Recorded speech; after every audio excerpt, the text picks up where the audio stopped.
The voice of Jedi Johnson narrates the way, and the ever-steady Styx point shall ride away your brain. Back to the bones, Lucifer has picked up for days on days, and the great October's global feds have bad writing to slay. We are all damage of damage. We are all damage of damage. We are all damage. The qualified, we are prepared. And hello and welcome to another brand new episode of The Qualified. I'm your cousin Jedi, joined as always by the great Dom Hober. We don't know where Styx is. And he said something came up. He just messaged me. So. Oh, he did? Okay. Joesduelin is here, the architect, the man behind the curtain, the brains of the organization. We'll get your name fixed. I will get your name fixed on that intro next week, Jedi. Hey, another question. So Pete was running late with the top 10 because he had to play with Willy Wonka. What the hell was going on there? His son, I think, was in the play. Oh, okay. Yeah. He had to play with Willy Wonka. Yeah. That's actually why Styx isn't here. We just didn't want to tell everybody. Oh, okay. Playing with Willy Wonka. At his age, that's better than him playing with his chocolate factory. Yeah, at his age, we don't know how long that'll take to play with the Willy Wonka. It could take a long time at his age. So, it has been a week. Not really. I mean, on the grand scale of things, whoa, what a week! But for little old me, I don't know, just an average week. It kind of went by fast. Yeah, it did. This week did go by fast, and fuck, I was tired this week, man. Like this morning, I got up early. Well, usually Friday is my day off, and I got up early, so I had to go to Brooklyn. Up to Brooklyn. Brooklyn 99. Yeah, Brooklyn 99. I had to go for my annual physical, so I went to Brooklyn. And I went up walking over the Manhattan Bridge, man. That shit was long as hell, man. I was so damn tired. I walked home. It took me an hour. Like that, maybe a long walk. It was 2 hours walk from Brooklyn home. I walked over the bridge. I walked over that. It was nice. Get steps in. Yeah. Or you just trying to get your steps in, or was there another reason why you were walking? I just said, let me walk it. I got home. I ate something really quick. I sat on the couch, passed out, woke up at like almost 3 o'clock. I was supposed to go to the gym and meet up with a couple of friends of mine, and I said, "Yeah, I ain't going. I feel it." Speaking of walking, something completely opposite because it's probably terrible for you. Has anybody other than me tried the new McDonald's burger? I tried it this week. I can truthfully say I have not eaten McDonald's. I don't eat McDonald's. I eat real burgers. Probably at least a year. I haven't touched McDonald's. I eat a little bit of everything, to be honest with you. But probably their best burger. I'm gonna be honest with you. I know the guy took a lot of flack for like nibbling on his burger, whatever. That guy doesn't look like he eats. I didn't nibble. Yeah, he doesn't look like he eats very many hamburgers. But I eat hamburgers and I eat it. It's probably their best burger. I have to admit. It didn't fall apart until like maybe the last 2 bites, and then it kind of fell apart on me, which is like that's like McDonald's burgers. They always fall apart halfway through when I'm eating. Can only barely taste the assholes and sawdust. Now listen, it was a good burger. I mean, as far as McDonald's goes, it was. I don't touch their best burger. Fast food burgers. I touch restaurant burgers and pub burgers. Those are the best burgers. I don't like that. That type of burger, man. That's not a burger. That's a fake ass burger. I normally don't eat burgers at McDonald's and stuff. Every now and then I would go by. I enjoy a McDonald's breakfast. Like an old person, I like to sit and drink my small coffee and then in the McDonald's at 6 a.m. My father-in-law went to IKEA. Your little pancake, your $50 pancakes, or is that McDonald's or is that Burger King? One of them has the little $50 pancakes. I like an Egg McMuffin. Couple hash browns, and I went about a year ago, and they tried to charge me like $11 for the breakfast meal and an extra hash brown, and I was like, "Fuck that!" Yeah, my father-in-law buy a dozen eggs and go home and eat. Goes to IKEA for like a $5, was it $5-6 meal, like breakfast meal they have in IKEA. I can't eat IKEA. I don't even know if we have an IKEA around shoving back those Swedish meatballs. Look, I can tell you this. Then disgracing their toilet in IKEA.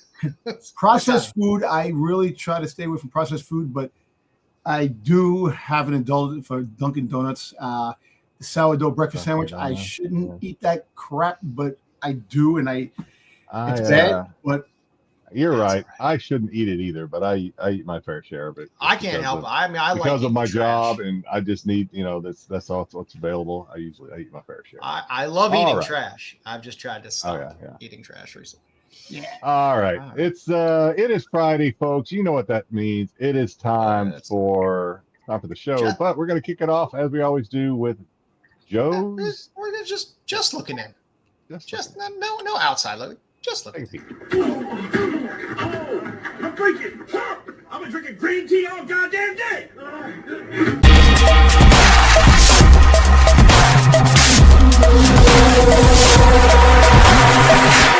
Hey, Joe, really quick.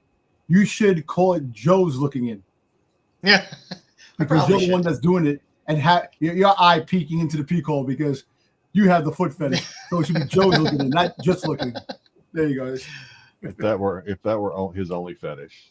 So, as always, I like to keep it somewhat themed for our Just Looking In, where I give you some books that I just find interesting.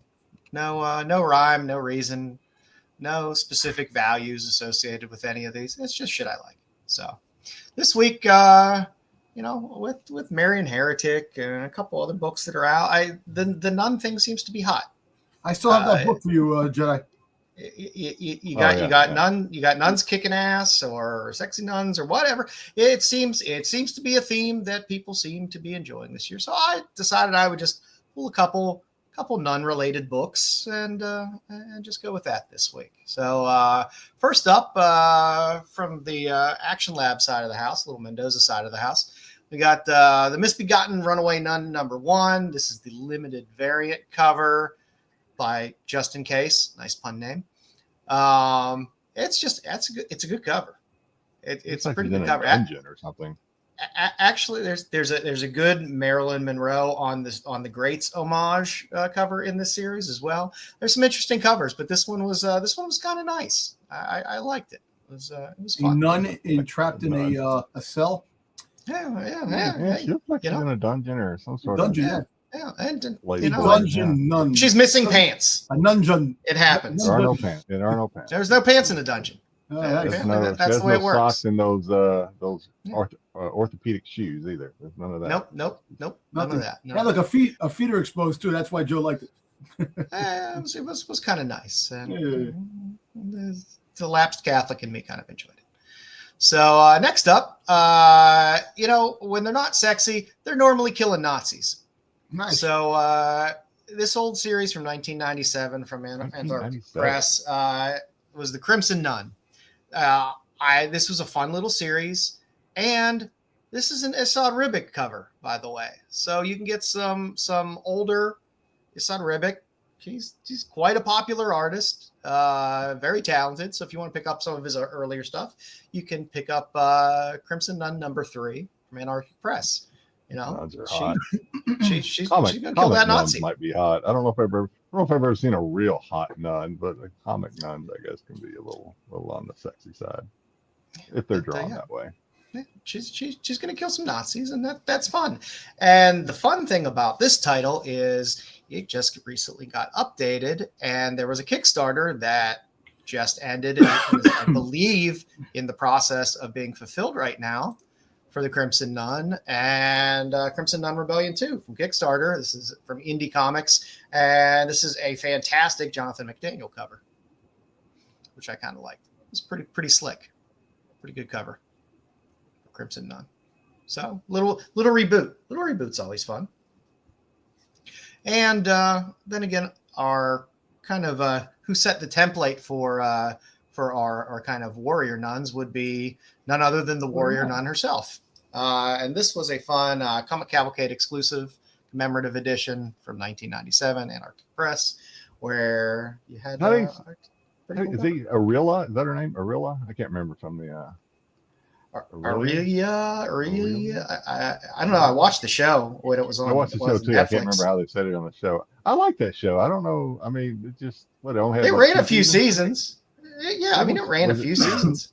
It was ran 2 or 3 seasons. Yeah, it was fun. I actually think it ended. I don't think they actually gave it an ending. I think it was one of those got canceled before they actually wrapped it up. If I remember right, it's been a while. I believe you are correct that it did kind of abruptly just be like, yeah, we're not going to renew you. So you're stuck with what you got. But yeah, some non-covers. Like I said, seems to be a hot theme this year. People seem to like it. There's a few books out there right now with nuns. There's an Antarctic Press book that just came out with the lead character of a nun. There's another book, Estuary, something like that. It's coming out in a few months. Yeah, nuns. So that Marian Heretic seems to be doing pretty good. People love that one as well, even though I know Terry will say it's Tinny Howard, but it still seems to be doing well. So that's what we got. That's what we got for our just looking in. Who do we got hanging out with us tonight, Jedi? Well, we got the usual suspects plus maybe some new. GT Key Comic coming in first, second, and just to rub it in with the smiley face, he took the podium. He took all three. So rubbing it in. Congratulations, GT, taking all three medals this week. Then we have hello, Mama Bear. Hello, Jedi's Tommy. Hello, Tommy. What's up, Tommy? What's going on, Tommy? Oh, Tommy. Glad Tommy is here as always. Throwing up some muscle and some bruise. Oh, I was gonna say you froze just as you were getting ready to show us the guns there. What's up, qualified Nerdy? crew? What's going on, Nerdy? Nerdy Geeks with us. Always love that. Ed the Boo. What's going on, Ed? Ed? What's up, Ed? Ed's trying to scare us. And all right, Tyson, it's time to rotate. Time to. No, I had it's been about a month. I had my day in the sun for a long time. Zombie You gotta keep it up. Keep it up, Tyson. Happy Friday, y'all. Let's party like it's the rapture. Started off right with the nuns. Looking forward to the spotlight. Okay, all right. The always faithful Terry Floyd. Hey, all. What's going on, Terry? What's up, Terry? I can't remember, Terry. Were you live with us on Tuesday, or did you catch the rewind of the steadily growing Doctor Who? I think we were up to like 50 views. So watch out. Really? Really? 50 views? 50 views. We're coming from you. We're coming for you, Star Wars show. Listen, the way things are, you probably will catch up to them, man. I'm telling you. I'm playing. Don't get mad at me. Paul, what's going on, Paul Gundam here? What's Happy up, Paul? Friday, qualified. What's going on, Paul? Always happy to see you. I think we said hey to Nerdy Geek already. Who else? Cosmic, what's going on, Cosmic? Favorite show of the week. Let's go. Let's get it. Got a good show this week. Nice, Cosmic. Nice, Eric. Haven't seen Eric for a while. Eric? What's up, Eric? You haven't seen Eric in a while. What's going on, Eric? Good to see you again. And let's see. Okay. Justin Cena. Nice shirt, Dom. Yeah, I got But the I'm show gonna again. try to get you a TMT and GI Joe shirt. I'll do it. I'll take it. I will take it. Hey, listen, they got the G.I. Joe turtle crossover, which is absurd but fun. Happy to see you, Justin. Let's see. Do we miss anybody? Let me know. And the Dodge. What's going on? The Dodge is here. Reagan What's Scott up? Crosby. I don't know. What does that mean? Is that a Uh-huh. hockey thing? No, Ravens got Max Crosby, I believe, Oh. from the Raiders. Oh, the Ravens Linebacker. got him. Okay, well, Ravens. damn it. I thought the Cowboys might have. Yeah, a shot, it but doesn't that's make me not. happy. The Cowboys are lifelong looking to Steelers try to fan. get somebody, this dude from the Raiders. They wanted to give the first and second round pick from the And Raiders. Crosby's the only one that'd be worth a first and second round pick. Wasn't Crosby is the So it says, Ravens guy, yeah, right? first round and second pick to the Raiders for Max Crosby, but they lost it. Yeah. They got him. And least that's he's it. not a If I Raider. happen to miss you, I'm sorry. I'll try to do better next week. And, All right, we'll do some pickups. going. Let's do some pickups. let's do some pickups. I got a Right. little short stack. I don't have a huge pile today, but I got some fun think they're all- stuff this week. I think I weeded out all the nudie bits. So I got some Kickstarters in. I got Switchblade Stories 9. Stories. The Alex Ronald. How long ago was that Couple Kickstarter? copies. I don't even know that one. It wasn't that long ago. I also picked up a copy of the Luana Vecchio cover from issue 7. I'm really starting to enjoy Nick Varinic. What is it? Marinikovic. I saw him on a couple books. He has a series where he's doing some covers. So I picked up some back issue stuff. Dead Romans. Yeah, I picked up the series. I really like his work. It's his name's difficult to pronounce, like Sienkiewicz, so it's easy to. How many books in that series? Are those all just different covers of the same book? No, it's I think it's 6 issues. So I picked that up. I got Popbot Reader. I am a huge Ashley Wood fan, so I picked that up as well. Back issue, and I got some of my flops in. Vampy 11 and the flops exclusive on Exquisite Corpses 10. Forget whether I showed my smile last week, but it's Vecchio week, so I figured I'd show it again. Doesn't ring a bell. For the camera. You did. I did show the trade last week, but I picked up the Virgin for the Selena cover because I'm a Selena collector, and I got my my Rocketeer Zerdes. I heard the Rocketeer came out right this week. Yep, Rocketeer the Island for the IDW exclusive Zerdy covers, which I liked a lot. That's all I really got this week. It was just a little bit, but it's good stuff. Making sure. All right, I picked up some AP copies from Zach over at Goblin Collectibles. His Playtime comic. I picked up the metal, the foil, and the paper of Gervaka's Mary Jane, I guess, in the Spiderweb. Gervaka's. I do enjoy Gervaka's a lot. I already have these, but I picked up some more because I thought it was too good a deal to pass up. I picked up signed copies of, speaking of Zerdy, of his I don't know what book this is, to be honest with you, but his Ahsoka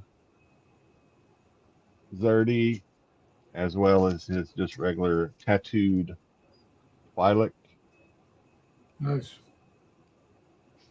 I did get to, so in the running theme of things, as I've said before, I got I played another little, this is a while back because it took a while for me to get this. Ali Garza, I got another color sketch from him. I won it in a mystery box. I won it. So this was on a Draculina cover. So I said, okay, draw me Draculina with Leia buns. And I got that in. Nice. I like that. Also from LA, I got picked up his first signed Sugar Pop. I also had the naughty one, the topless one, but I just showed this one. There's definitely some lower back problems on that. A couple of Kickstarters. I got my Yum. I summoned a demon, and she's kind of my type. I got my Yum Kickstarter in. Nice. I love that cover. And I got my Mendoza. I reviewed this, or did it in What Are We Reading last week, I think. Revival #1, Dead at 17, Revival #1. I asked for it when I did the just because I think I ordered this when I was still kind of new to Kickstarter. So it said, do you want it signed? So it's a Mendoza cover. So I was like, yeah, I want Mendoza to sign it. That'd be cool because I think Mendoza signs a lot anyway. No, it was the writer that signed it, creator Josh Howard. So I believe he's also an artist, but this is not his cover. But anyway, the Mendoza and the other Mendoza. It's the same. Basically, it's the bloody axe and the non-bloody axe. The non-bloody axe. So there was a naughty of this one, topless of this one too, but this is just the nice one. The Elias Chatzudas, I Love New York, Lady Death, signed by Brian Ludo. I like that cover.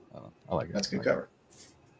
Don McTeague, Harley Quinn, old school Harley Quinn with the remark on the grenade. And I think I funded it. I got to check. I know I got all the notifications for it. I can't remember anymore until I go in Kickstarter what the hell I funded anymore. Oh, for which one? Countless Little Deaths. Oh, Countless Little Death. I'm sure I 3. did it. Yeah. So I got some Marissa Pope signed Crypt Cuties #2. And then I also picked up her, what she calls her Marissa's Choice, where she writes the little comment in the bubble. It says, "Marry someone who is sexy disappointed, who looks sexy disappointed." That's what I did. That's good advice. That is good advice. And I have a Mark Chrome comp copy of La Muerta. Nice. I really need to beef up on my La Muerta covers. And so I had this cover already, but I had one of the regular runs, so I kind of leveled up to the artist comp version of this one. I got both of them. The other one's kind of see-through, so I won't show it, but this is the leather bikini with the American flag, Lady Death. Nice. And I still got to send you the Civil War one. Oh yeah, flag. Yeah, you guys need to send me stuff. I got the Lady. This is Mendoza, signed Mendoza. This one actually Mendoza did sign. Lady Death versus Zombie Tramp. Nice. And lastly, this is a gold. So this is the comp copy 2 that I got from Zach over at Goblin Collectibles. Make sure it's not actually okay. There is a topless. There is actually a nude of this too. But this is one of his comp copies. I don't know what comic it is, to be quite honest with you, but it's Shikari. So I'm sparing you the Shikari nipples. We're not doing that. They're covered up. But it is Padme tied to the arena post. Oh, there we go. Nice. The gold version. That's all I got this week. Thinking about how horrible a mother she's going to be in the future. True. Yes. Yeah. True. All right. Anything this week, Don? Yeah, I didn't get any comics this week, but I just got this box today. So from Entertainment Earth, I ordered something, and I got 3 pops that came. I think I know what they are. It has something to do with the new Maul Shadow Lord cartoon coming out. I got Maul. Something else for you to get signed is yeah. Oh, Park we're still going to talk signing? about later, if we have some time. We're going to talk about later a con that I'm going to. We will make the time for you. If we find some time. All right, so I got that. We'll make the time. So that's Maul. So I got Rookcast. Styx isn't here to talk, so that always saves time. He talks forever. And then last but not least, the character Icarus. Apparently, one of the. It is true, Terry. Yeah, so I got him. That's about it from the Mole series. That's dropping next month on the 6th. But Nice. that's it. La Muerta's a good read. I like reading. Well, I like the covers. yeah. I haven't read I like the La but I Muerta like the covers better too than the Lady Death, but it's just there's fewer of them, so it's kind of you appreciate them more. But it's a good story too. I haven't read it in a while, but I need to pick it back up. All right, let's get into some now and later. Why not? All right, so for now, for this week, hey, if you like Edo, there's Definitely. Autumn Kingdom, the Wraithbound Queen, #2. There was a trade dress open order and a 1 in 10 for all you Edo chasers out there. Love Edo. I love that he does a handful of these little indie books as well, because sometimes they slip under the radar. You can pick up some nice little Edo ratios. Narco seems to be pretty popular this week. I believe I had this book on our looking into 2026 at the beginning of the year as well, mainly because I like movie poster homages that are old movie poster homages, and I like the Vertigo homage. So Yeah, I picked that, and apparently it's doing pretty well. So a little bit pricey. And of course, the Rebecca Puebla Briar Night Terrors #3 came out this week as well. There's also a trade dress, but there's also a nice Virgin 1 in 10 as well. I love Rebecca Puebla's work, and Briar always has really cool covers. Books never seem to go anywhere price wise, but it's a cheap way to pick up some nice Rebecca Puebla work. So that's what we got for now. For later. I love my Luana Vecchio, and she will be doing a Universal Monsters cover on Phantom of the Opera 3. It's a 1 in 50, so it'll be a little pricey, but it's a Vecchio book, so I'll be out there trying to get it at some point. Hello Body Horror is coming out from the Hello Darkness series, little spin-offs. This 1 in 10 was just nightmare fuel. It was that creepy. Thing looks like shit.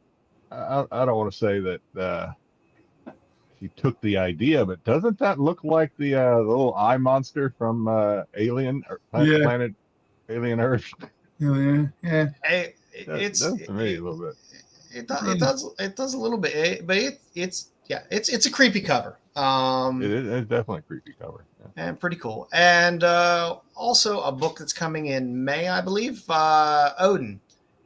Which is a Tinian book. So Tinian's normally pretty damn hot. There's a handful of good covers on here. This is just the A cover. But again, indies are hot right now. Everything that's hitting, people are going crazy for. And especially from Image. Everything from most of the books from Image was going crazy. And people love Tinian. So, Tinian doing some work is always good. But there's a handful of ratios on this book as well, a couple other open order covers. So you'll have your choice of what to get for, but you will have plenty of time to pre-order. Yeah, so it kind of reminds me of back, 10, 15 years ago where everyone was buying every number one everything. image that came out, people were grabbing up because they thought it was going to be the next Walking Dead or whatever. I mean, Tinian's on a pretty good roll. It seems like things might start to get into a option production track for him. And if one actually makes it to TV and does really well, then maybe he'll have a hot hand and some of the books will carry through. But like I said, I'm a big fan of the pre-order an A cover dirt cheap, a few copies. And if they get hot and you can flip a cover A for $20 or $30, that's fine. That's nice. It's better than reaching out for a 1 in 50 or a 1 in 25 and then the book fails. Are you going to pick up this Empress Island? Empress Island or Tigress Island? Tigress Island is coming out, which I definitely bit heavily on Tigress Island. Mainly because again, there's a Luana Vecchio variant coming. There's a Steve Mannion variant coming on issue 2 of that as well. Yeah, that's kind of a book that's just right up my alley. Whether it was going to be hot or not, I was buying a lot of them just because dig the art, dig the artists, and it looks good. And apparently, I mean, I think it's doing well in the pre-sales area as well right now in a lot of places. But then again, I think everyone's trying to bite on anything now with everything that's hitting. But yeah, it's just that kind of smutty type of book that I like. So I definitely bid heavily on it. And for my tops and tails this week, for all you Kickstarter kids out there, there's a Painkiller Jane uncovered.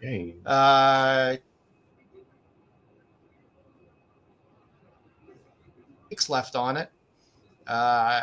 When Jimmy and Amanda put out a Kickstarter, they normally have a gem or two in there in terms of their covers. And the Amanda Connor, the straight Amanda Connor cover is fantastic as well. But there is, and it's a little pricey, but it's a Sean Gordon Murphy cover. I'm a sucker for Sean Gordon Murphy stuff. And it's a nice cover. I like it a lot. So Painkiller Jane uncovered. It's available on Kickstarter, and you can go there. And they're always pretty good about having some back issue stuff in there too. So there's some older Painkiller Jane stuff in there as well. So hop on over and get it. All right, Jedi, who do we have this week for our cosplayer of the We week? have 3 young ladies this week. Little curveball this week? Oh, damn. Yeah, we have I'm sorry, there's 4 young ladies this week. So I told you it's been a while. So last week, and there'll be a QR code for you to scan if you're interested in this. So last week, I think this Kickstarter dropped Machine Gun Girls, which I believe was a comic at one point. I'm not.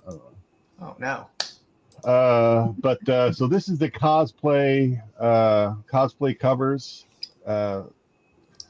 for Machine Gun Girls. It's got Katsumi, Sai-chan, Rina, and Chap Chap. So all these covers are cosplay, at least the ones we're going to show. At least the ones I do believe I have not.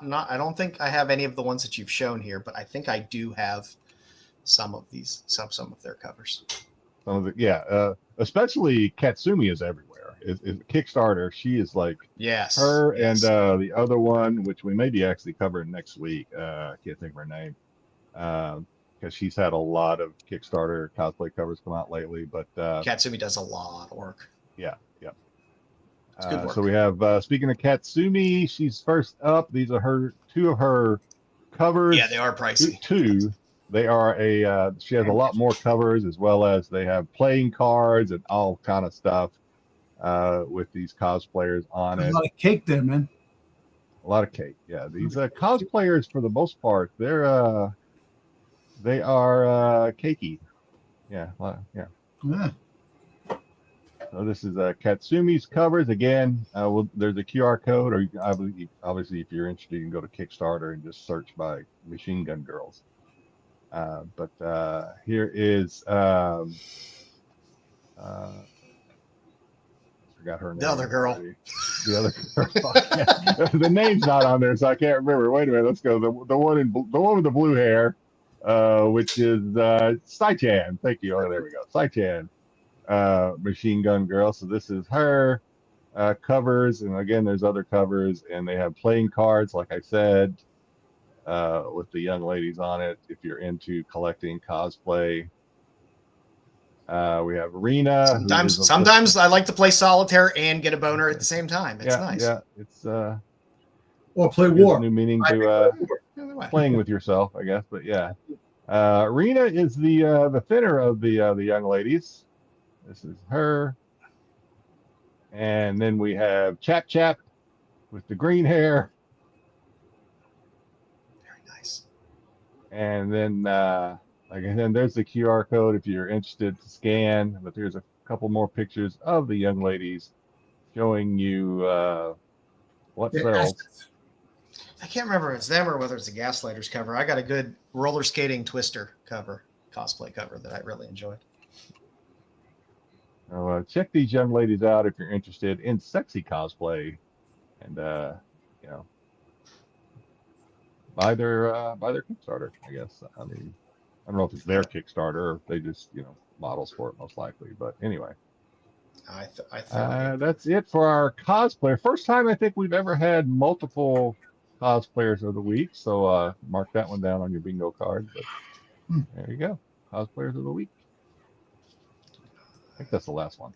I'm happy with that. I was pleased. I was very pleased. I like a lot of cake. It's good stuff. All right. So we got a 5-minute Vampy update this week. Jedi. Yeah. I don't know how. Did you find time to read it, Joe? I did.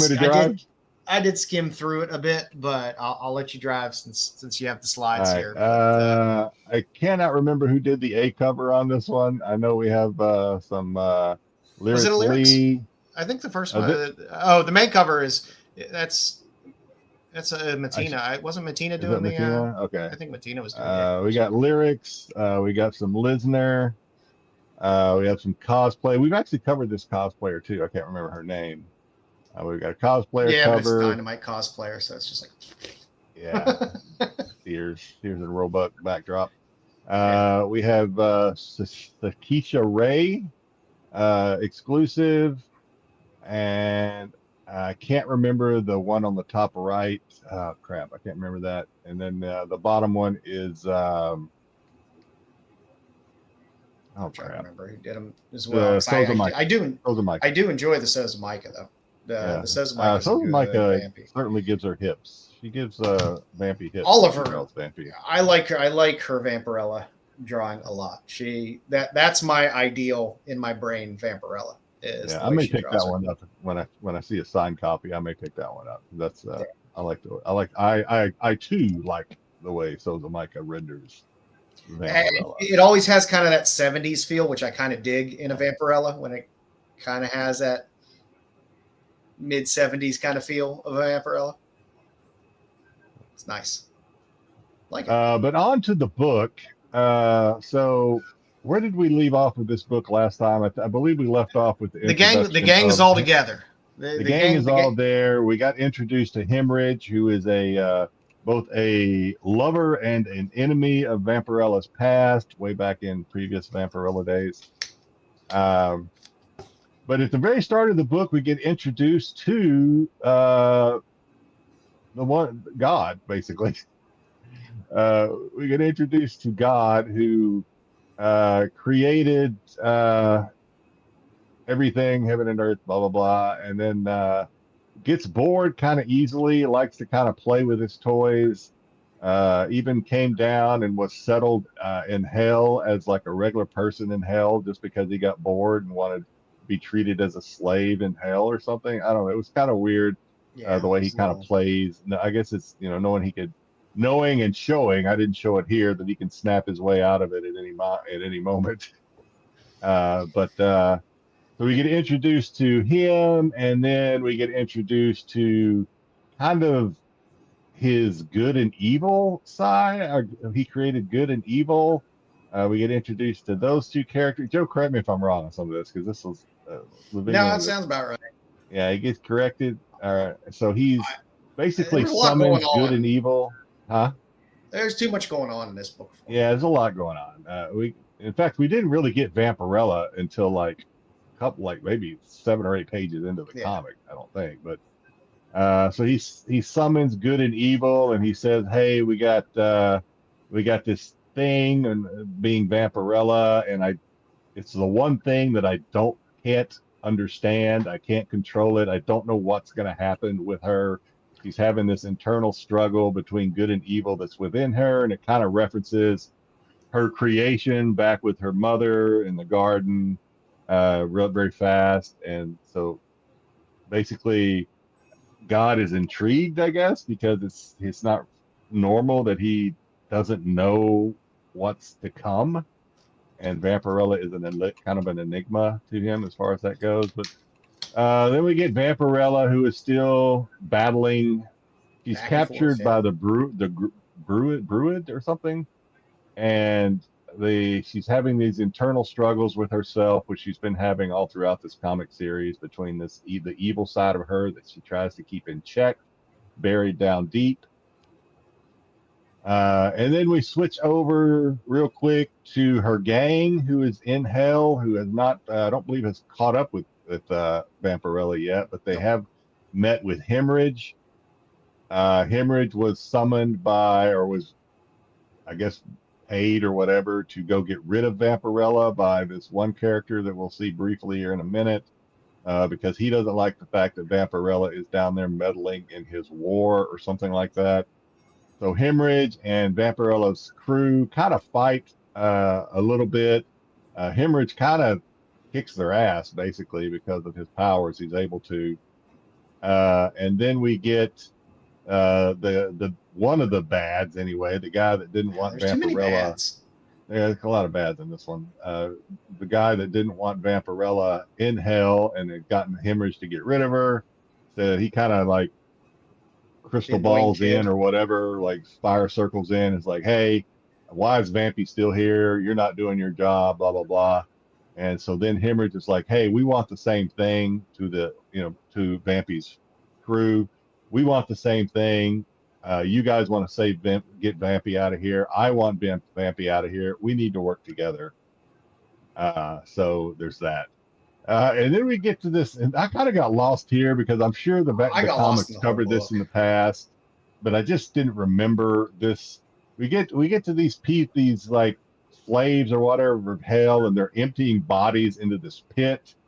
And one of the bodies that's not dead is this guy named Walker or something, which I cannot remember who the hell that is. Yeah, I don't remember him. I don't Which tells remember me who how it is, memorable and I was too lazy to go back and look. But he's, I guess, down there, and he's still alive, and he comes bursting out. One of the slaves was eating one of the bodies that they were throwing in there. It was a little, like, okay. So they're scared to death, so they're running from Walker, who gets up and walks away. Then we get a flashback to God and the two evil, good and bad, and God has something up his sleeve. I don't know. I kind of didn't understand it's like that. Obama. Yeah, he's like, yeah, it does. Yeah, he kind of seems like he has something up his sleeve, but it doesn't really shed much light into it. He just kind of grins there in that last panel, like he knows something. Which I thought in the previous panels it said he didn't know what was going to go on, but then I don't know. It's Vampirella. Who the fuck knows? Yeah. Then we get Vampirella again, who's struggling internally with her inner self, like saying, "I will never let you free. I've kept you down all this time, and despite you wanting to be free and make me a bad person, I'm not going to let it happen." And then the bad, evil Vampirella is like, shows what you know. Right now, while we're in this unconscious state, the druid who worships the evil Vampirella is doing a spell to release the evil Vampirella so that she can take control of Vampirella. And then that's where we get on the final page. There is her kind of informing Vampirella that I have won. He's doing the spell now, and I'm about to take over. So that's where that ends. Coming up next with Vampirella Armageddon number 9. Number 9. We get the A cover, and then the usual suspects with the lyrics, the Lisner, and the cosplay, and I'm sure we'll have some exclusives too, but those haven't been released yet. There we go. This one was a little more. It was all reading and trying to figure out what the hell than previous Armageddons, which was pretty cut and dry. So now we're it's introducing, like Joe said, we got a lot of bad guys.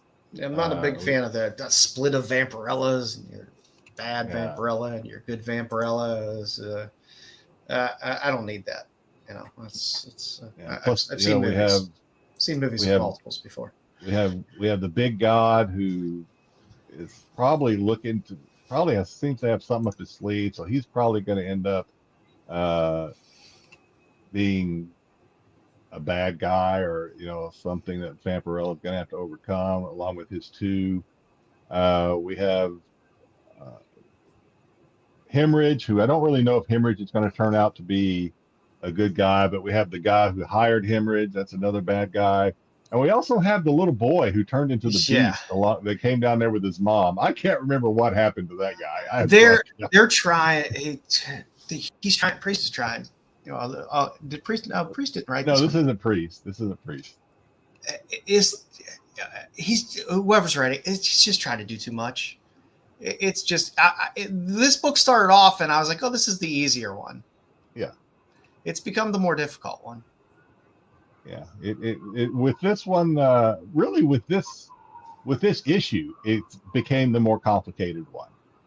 Before this issue, I don't think it was still kind of pretty easy, pretty straightforward, linear. And then with this issue, they kind of introduced all these other characters, and too much going on. I look forward to regular Vampirella, where they're going to go rob a train next time. Yeah.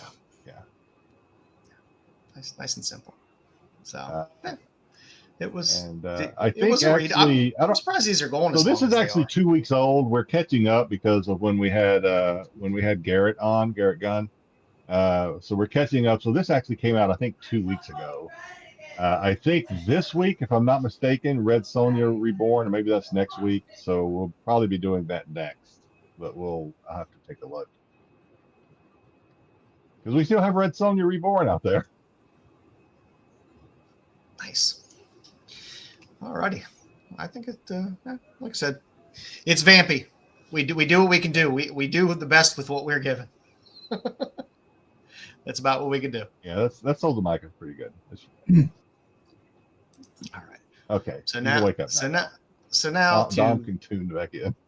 So now, as always, to continue the streak.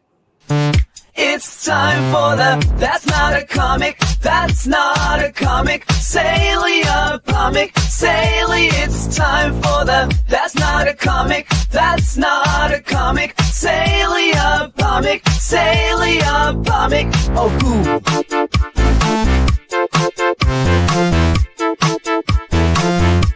Sale of the Week. The streak continues. I had two of these in my room as a kid, and then they just kind of sat there all through my teen years, I think, until I graduated and went to college and later left. But did anybody else have these stretched these stretched soda bottles? I remember seeing them as a very young kid, and then they kind of just disappeared. They did. And they were pretty well. I think as glass bottles disappeared and maybe recycling got more popular, these things kind of vanished. But I had two of these. I think I had Fanta sodas. I think I had like a red Fanta and maybe a blue. I mean, obviously it's not real soda in here. It's just dyed, color water with dye in it. But I think I had a red Fanta and maybe a blue Fanta. I don't know. It's been I seem to remember a red for sure, but yeah, so these were usually like carnival prizes and fairs and things like that. Get the softball in the milk jug or whatever. You'd win these things. You could pick them up on boardwalk souvenir type things. Probably get them. Not as cool as the heavy metal mirrors, but no, not as cool as those, and very fragile. I would suspect these things are pretty fragile too. Yeah, not super fragile, but certainly. Seem like they would be fragile as you stretch the glass. But so the first one is the only one that I saw that actually had fluid in it, and I seriously doubt that they were dipped with the fluid in it, but this could have just been for the picture. There was actually one. So all of these are relatively modestly priced, probably fair price considering you probably want them for free and didn't actually buy them unless you got them at a boardwalk or something as a souvenir. But there was one, and I didn't include it because it was very much an outlier, that had it was a Coca-Cola bottle that had a Japanese Coke lid on top, the cap. That one I think sold for a little over $100. I didn't include it. I thought I'd make mention of it because all the others. That's the high end of this collectible. That's the high end. Yeah, this is all the rest of them are relatively modest. I mean, $40 is not super cheap. Not bad. But we do have the first one, the only Coca-Cola one I think that I put in here, sold for $25 on a fixed price back in late December of last year. We have some of the older 70s Pepsi bottles. This one in the middle sold for $46 and change back late February. And then we have the 1971 bottle. I guess maybe it was on the bottle. Maybe that's how they know. Sold for $40 on a fixed price back in early December. So those are some of the older Pepsi bottles, which is probably why they're up in the $40 range. I had to guess. I would say all of these are probably 80s, maybe 90s. Like I said, you don't see a whole lot of glass bottles unless you're, drinking the Mexican sodas or something like that. You really don't see a lot of glass bottles anymore. Yeah. We do have this 7-Up one, which is kind of an odd one. There was actually a 7-Up one that actually did a full circle. They had twisted into a full circle. It only sold for like $20, so I didn't include it. But this one was 1970, sold for $42 on a fixed price back in February. Love for the bubble up. No love for the bubble up. Yeah, not so much love for the bubble up. $20 on a fixed price back in mid-February, And then for our Canadian brothers and sisters, we have Canada Dry bottle, which did sell for $35 back in late January, which is pretty, I don't know, just kind of a straight pull on that one. Not a whole lot going on there, but still sold for $35. Now we're getting into some of the more, even Dr. Pepper's not weird, but we have a diet, or not even diet, sugar-free Dr. Pepper bottle from the 70s, sold for $35. We have a Barks root, I assume Barks root beer bottle, sold for $30 in January, and a Dr. Pepper bottle for only $20, but I had to put a Dr. Pepper in there because that's my favorite. It was actually, this is the only Dr. Pepper that I saw in the listing. It's sold anyway. Somebody's definitely making that into a bong. I mean, that's somebody bought that. And I'm like, I'm making that a bong. Yeah. And they all came. I meant to mention this earlier. They come with these little, obviously, the most times the bottle caps aren't on them. It's got those little corks that they'll put in there. The fluids in. All right, and last, I think, I don't know if it's the last one or not. Ooh, Moxie. We have a Big Red bottle, which I thought the more regional or, lesser known brand would sell for more, but not really the case. I guess it's more the older stuff. Big Red from the 70s, they say, sold for $25 in February. We have a Moxie bottle. I think Moxie must be regional because I don't know if I've ever drank a Moxie in my life. Sold for $22 in early. Moxie's like in the South or something like that. Can't be the South. Can't be South like Texas South because I don't think I've ever had one. I don't know. I assume maybe it was something Northeast, but I have no idea. And then RC Cola, the king of colas, baby. It wears a fucking crown. It is. Does RC stand for Royal Cola? Royal Crown Cola. Royal Crown. That makes sense. Okay, I was gonna say Royal Cola. That doesn't make sense. Royal Crown, yeah. So that one I've drank plenty of RC in my younger days. That one sold for $23 back in early February, and I think that is the last one. Yep, it is. Yep, we got no Styx boy tonight, and my internet is a little spotty tonight, kids. So I will stick with this. If I fall off, I will come back in. So I didn't know what to do this week. So I was just like, let me just pick somebody who I love. And I love Luana Vecchio. I always been a huge fan ever since she came on the stage of her work. When she started off with Lovesick, I was just smitten by her work. I have probably at least a short box worth of her covers and her stuff. So I figured I'd spotlight somebody that I really like tonight. So we're going to go with Luana Vecchio. She started off, she did a cover for Mom, the Mother of Madness, which was an Emilia Clarke book, by the way, from the Game of Thrones, which had a lot of fun covers on it, but the read was. But then she did most of the A covers for Bolero, so that's when you really started to get to see her.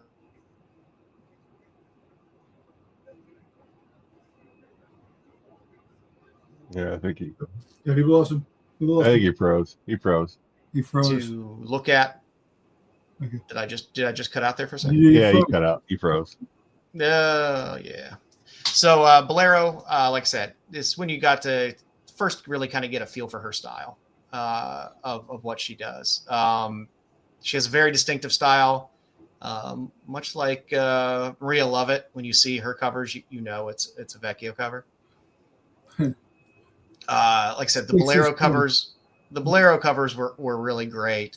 She also did a handful. I think she did 3. Yeah, the Styx net is spreading. I'm filling in for Styx with bad internet tonight. She did, I think, 4 covers for Rogue Sun as well. Rogue Sun is a sleeper title. There's some great shit in Rogue Sun. If you look through a lot of what's come out for that book. But again, fun covers. She draws great zombies as well. She draws great women and great zombies. She did a Dead Lucky cover as well, that Virgin cover. The All Against All. She did cover for that as well, which is pretty badass. And then her titled series, in which she did the interiors, did most of the covers.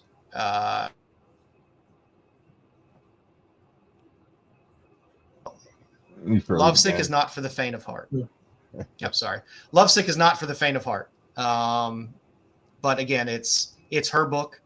It's her writing, her interiors, her covers for the most part. There's other good covers on it as well, but she does at least one cover, if not more, for every single book that's there. More recently, she had Doll Parts come out. Doll Parts is actually a prequel. And if you're ever going to read Lovesick, I would recommend reading Doll Parts first and then reading Lovesick, and it will make more sense. There's a little bit of flashback action in Lovesick, so you can kind of get an idea of how this lead character, Domino, kind of got the way she got.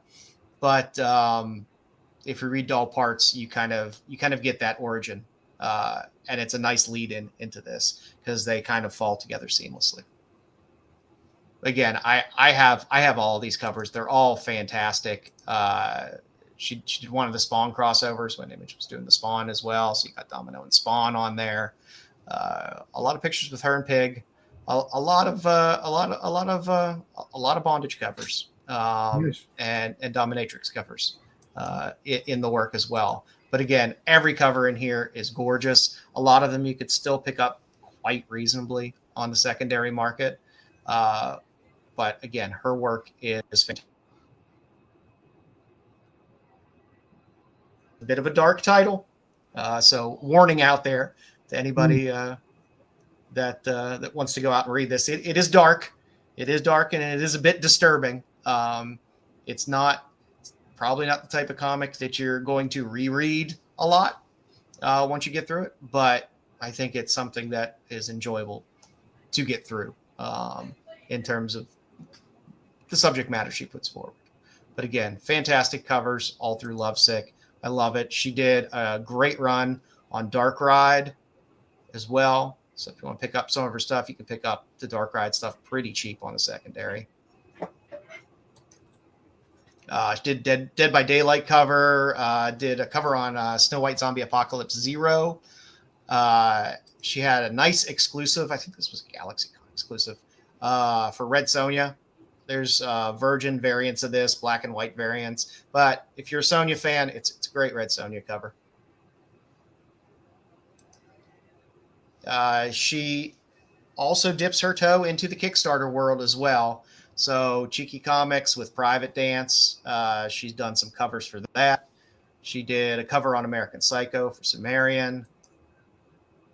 Invasive. She did a Hack Slash cover for Back to School, which was a fun little series. Emerald Fantasies, if you're a gangster lost again. barista in he'll be Emerald back. Fantasies. He's just dropping a few seconds. It should be all right. It'll be all right. Yeah. Oh, I just keep dropping a few seconds. I'm sorry. Yeah, not very often. It's just when you do, it's only for a second or two. Okay, good.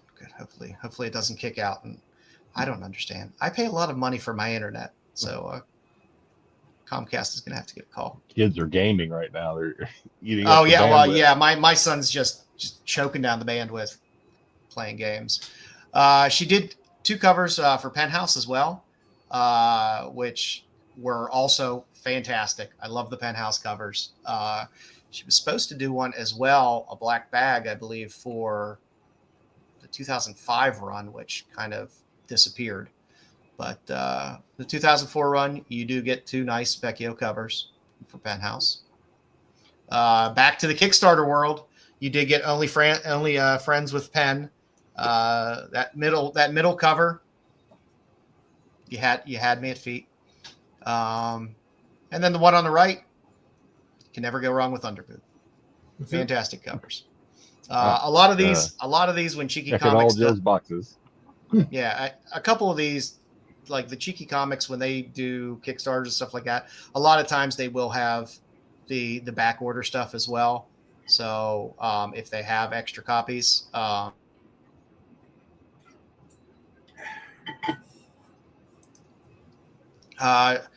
For Barbaric, she had 2 Virgin covers on Barbaric, which is one of my. I love Barbaric. It's a great series.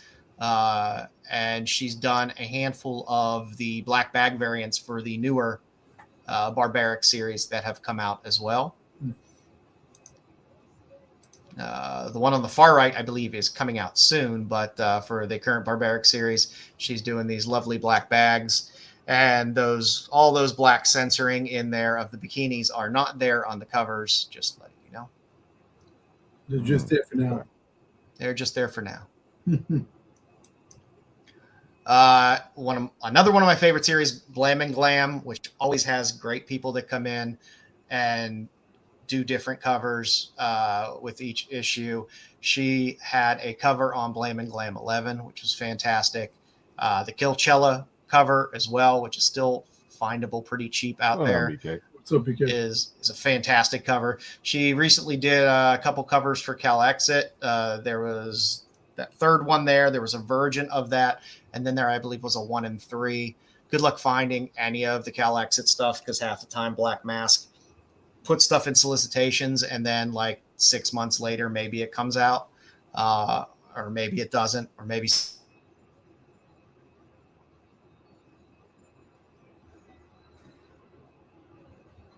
Yep. That's a long one this time. It was a long one, right? Oh, lost you again. So the Curse Library one is the Archie cover. Second one there is one that often they swap for sometimes in previews. Her cover and the Suspiria cover, and they'll say the Suspiria cover was hers and vice versa, but this is the Vecchio cover. She did one Next of the time he Witchblade drops, annuals. Dom, I'm going to need you to step up and take over. Sure. You got it. Just say ass, boobs, ass. That's it. You know anything about the books? Yeah. She did Witches of Oz 3, which was a Kickstarter. Did some Power Fantasy covers. A nice little cover on Maria Lovett's Violent Flowers. Little Minky Woodcock, which I always love, always has great covers and fun stories, by the way. They're really weird stories. You might enjoy the stories, Jedi. In terms, I know your foray into hard case crime with Heat Seeker might have left you a little unfulfilled at times.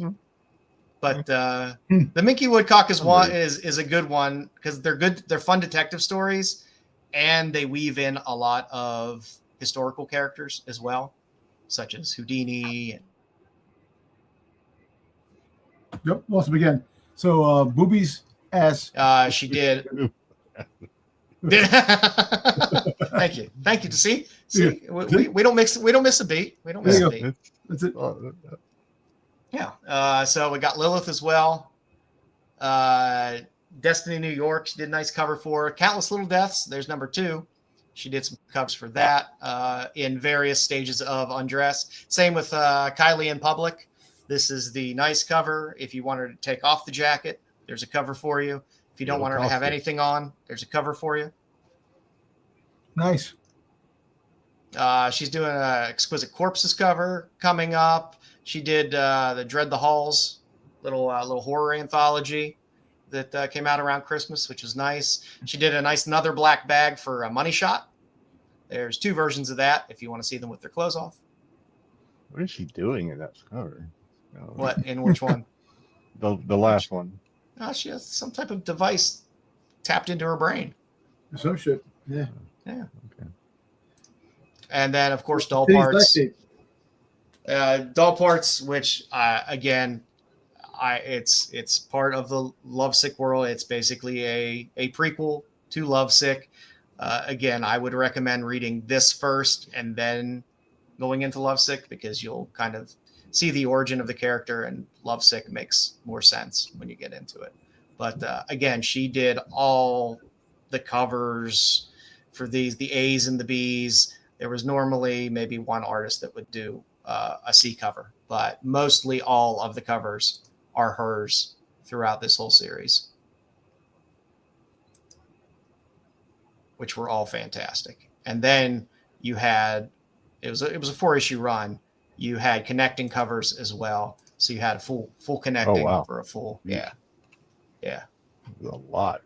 I was happy because sometimes, you know, I get connecting cover pictures and I put them together. They don't work so good. This one worked really well. Line up. Yeah, this is literally all 4 books I put together to do that. This was not a single. Oh, these are actually your books? Oh no, these I took the book images off online, the individual books. Okay. Oh, I see. But actually placed them together, and you know, sometimes when you Gotcha. do that, it doesn't make a nice clean connecting cover. This is a clean connecting cover. So all four books from the series, you get a full connecting cover, 4 connecting covers there, which is pretty badass. Hey, you know, White Sky's pretty hot right now. She did the 1 in 25 on White Sky, which is now a very expensive book. How long that'll continue to be a very expensive book, I don't know, but right now it's a very expensive book. Damn. She did the cool mud flap variant in the Post Malone's Big Rig box, the one that came in the box. I like the mud flap variant. It's kind of cool. And of course, as you saw that I had, she did the recent Smile for the Camera IDW exclusive. She's doing a nice black bag variant on Tigress Island coming up soon. She also has a Sleepy Hollow coming out. And as you saw, she just had the, not too long ago, the Switchblade Stories, which was a Kickstarter as well. Switchblade Stories, whenever it comes out, they tend to have the backing as well to be able to get some of the prior issues. So, you know, if there's some available, it's a good book to have. It's a good Vecchio cover. So that's your little foray into Luana Vecchio. BK's disappointed. Thank you, Joe. Disappointed, BK. It's not cheesecake, but it's not tame. You know what, Joe? I'm going to tell you this. Highly sexual. Every week, I get more and more intrigued with all the books that you come up with, this and that, and it makes me want to start collecting some of these things.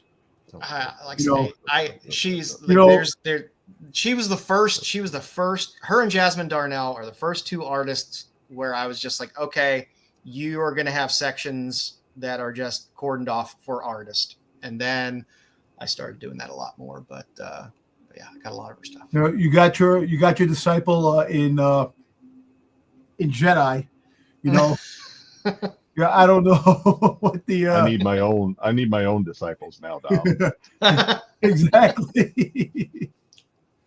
But like I said, she's a fun artist, and she's getting a little more exposure now too. Like she worked in the Poison Ivy books, the most recent series that was out for a while, and stuff like that. So I like that she writes. I like that she does interiors. That's the one great thing about Doll Parts and Lovesick is I love her art style. And you not only got all the badass covers that she did, you also got her doing the interiors. So if you're a fan of her art, you're getting that all the way. Well, you know, all kidding aside, there's some covers from a few of the artists that you've done in the past that I'm intrigued to go pick up, you know, and it's not, we just lost Jedi. What happened? I don't know. We're losing. It's just chaos tonight. It's chaos. It's chaos. But some of the books that you've shown in the past, you know, I'm intrigued, you know, but like, I don't know if I can get all 3 covers, like the clothes, the undergarments, the nude, you know, if I'm some of them I don't. Some of them I don't. I don't always buy, like I normally I will always buy the nice. And then if there's a book deal where you can combo, I will get the naughty or the naughtier versions as well. But normally only if it's an artist that I really, really like. I would say it depends on your collecting. It depends on your OCD level too, because you can start like at one point in time I started off like I'm just going to get the nice ones, right? But then my OCD kind of kicked in, and because I want this, I was like, oh well, I need the set. You know? See, that's me. When it comes to my like the toys and stuff I collect, I want to collect it all. Like, you know, you have a few of this, a few of that. No, I don't want a few. I want to get them all. I want to have all the variants. I want to have all the errors, the misprints. So you'll end up with the lady bits, Dom. Maybe you should abstain from. Take it back. Don't go down that road. I don't know. But listen, but, what? Yeah. My well, wife the will probably problem is kill me, though. the problem is too from the secondary market. It's like the nice covers normally don't sell as expensive as the naughty covers. Well, listen. Sometimes, you know what? It ebbs and flows. I've noticed just on Yeah. Whatnot. Sometimes the naughty ones do better. They do really well, better than but it just depends on who's tuned in and what they collect. 'Cause some people only want the naughty, so you'll see the prices, you'll see the bidding wars go for the nice ones, and then the full naughties will go for less. But then probably the majority of the time, though, you're right. It's the naughties that really. Well, Well, and sometimes they limit the naughties more than and the they're a lot more nices money. as well. Like on eBay, I'll go on eBay and I'll see they'll have a couple of cosplayers as slave leader, right? And you'll get a couple. Then they have the nude. They'll have the nude one. And then, like, I can't believe that there's so many Dark Talon books, cosplaying Dark Talon covers and stuff like that. I'm like, what the hell? Yeah. And there's a lot of Somebody nude. knows what you like, Dom. See, there's people out there that are like, there's a market for this. And that's what I'm trying to say. And I like that. I would definitely get that. Yeah. She discussed with Giggles, definitely, because I don't think she'll approve of some of that stuff. But if she doesn't see it, though, I ain't tell you that. That's all I can say. That's all I can say. So no collectibles this week, as we are building up our queue for the end of the month. But we do have what we're reading. Dom, I know you were busy this week. Yeah, Nothing this week. Nothing this week. I know Jedi got into some countless little deaths. I read that before we get into the Countless, I also read, I didn't want to clutter up the screen, the slide too much. I also read the new Thundar the Barbarian, which came out, which I'm kind of enjoying, to be honest with you. I didn't think I would, but I'm kind of enjoying it. I think they're kind of putting a little bit of an origin. They're kind of working in kind of an origin, not just origin of what happened to the planet and stuff, but kind of Thundar's origin, which I don't know if we ever actually got in the cartoons or not. I can't remember back that far. You watched the cartoons back in the day? I did, but I don't remember. But if you asked me to tell you a story from any one of the cartoons, I probably could not. I couldn't recall it. So, but I'm kind of enjoying it. Great writer. We're getting kind of a little bit of an origin story of Thundar, which I think is kind of cool. I won't go any further than that, but it's kind of a fun little read. But Countless Little Deaths is a Kickstarter.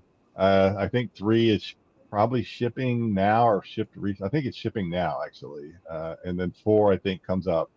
The Kickstarter for 4 starts sometime this year. I don't know the exact date. But basically, it's you have a vampiress who's an ancient, which means she's one of the originals, who gets into kind of a little love. She falls in love, and then her love's brother, as well as her love, turns out to be a vampire hunter. But her lover spares her life, but the brother kills his own brother because she thinks he's a vampire. It's just a whole lot. And then she ends up getting buried for centuries, only to be uncovered by this clueless guy who, I guess we might all be clueless in that situation, whose wife died, and then come to find out that his wife is a direct descendant of her, and he is a direct descendant of her lost lover way back in the day. So they're kind of drawn together. But her lover's brother also got turned into a vampire, so he's still out there hunting her. And so, yeah, there's a lot of that stuff going on in here. Not a bad read. A lot of words. A lot of words in this comic that I didn't actually expect. I just want to see pictures.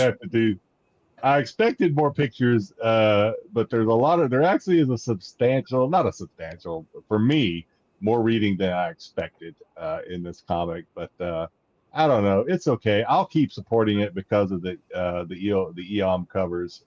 And of course, you also see you have a lyrics cover there in the middle, and also you have a Poulat cover there in the last one for number 3. But an ample Poulat cover. EOM usually supports or does covers for this, so I'll keep backing it because of that. On the Vanya scale, Vanya the Lost Warrior scale, this one, so there is sex, there is graphic sex in this one, meaning Nice. we get to see the all the D's and the goings in and out type of things. Still not on the, still doesn't clear the Vanya scale in my opinion. Just because you don't get nearly as much of it in this one as you do Vanya. Well, listen, I will say this. I will sorry. say this, and I would have to go back and read or look at the Vanyas again, and I don't know if I'm willing to do it, to be honest with you. Although, I do not recall. So in this one, I can't remember which one it is. It might be number 3. We actually get a money shot. Nice. Which I don't know if we ever I don't know if Vanya actually gives us a money shot or not during their orgy sex scenes. Maybe, I can't remember. I probably won't ever go back and look. But we actually get a money shot in this one because we do.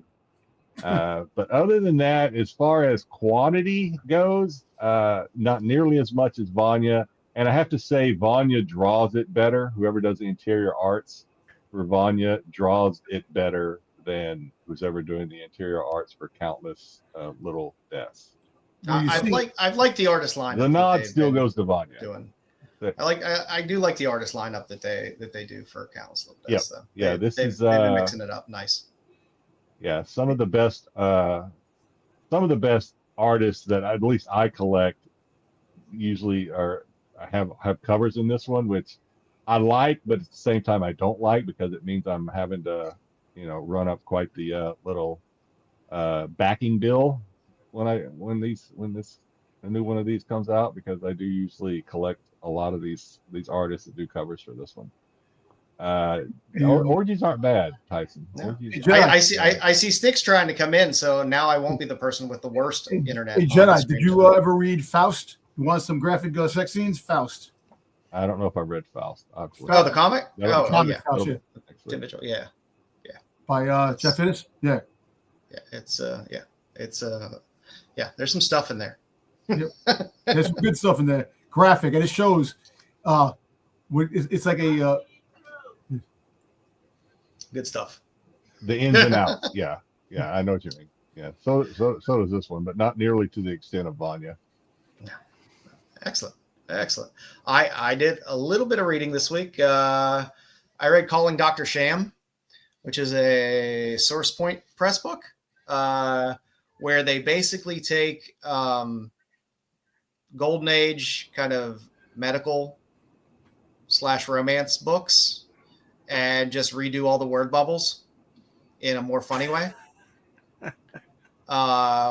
So it's kind of enjoyable. I won't give too much away because these are, you can find these a lot of times in dollar bins and stuff like that. They're fun books. They're hilarious. Let's see. I'll read you some of the names of some of the doctors. There's Dr. Studley Sham. Yes, I see. Who's a surgeon.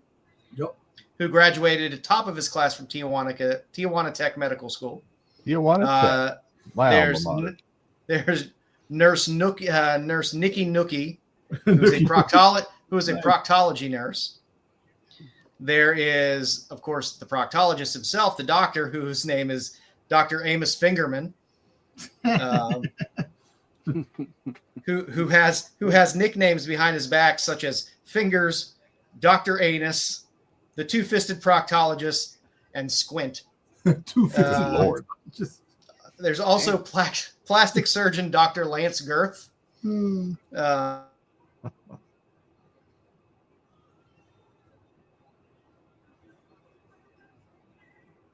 Froze. Like I said, you get the actual original Golden Age stuff in here in terms of the panels. So there's some Vince Coletta stuff in here and stuff like that, which is great. But then you'll have dialogue like, "Did you remember to bring a stool sample?" And she responds, "I scooped it out of the shitter about an hour ago." And he says, "Is it always that color?" And she says, "Only when I eat at White Castle." So there's humor like that all throughout the book, which is kind of fun. Plus, it has a lot of the old type ads in it as well.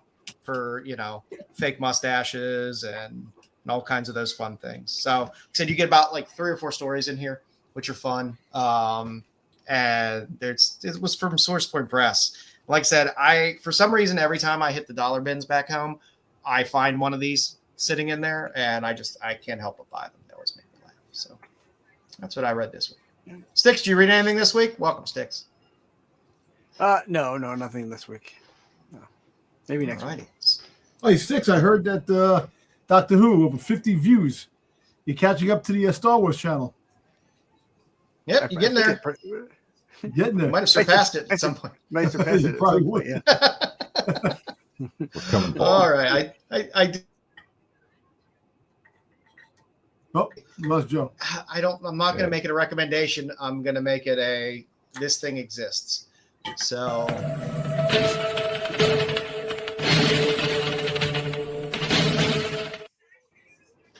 All right. So this week, my 2 recommendations. There's no reason not to ever watch Drop Dead Fred as many times as you possibly can. It's one of the best movies ever made. Number 1, you get Phoebe Cates, which is fantastic. Yep. And you get Rick Mayhall, who is absolutely fucking hilarious in the movie. It is fun. Anytime I watch it, it makes me laugh. It's still up on Tubi, and it's free.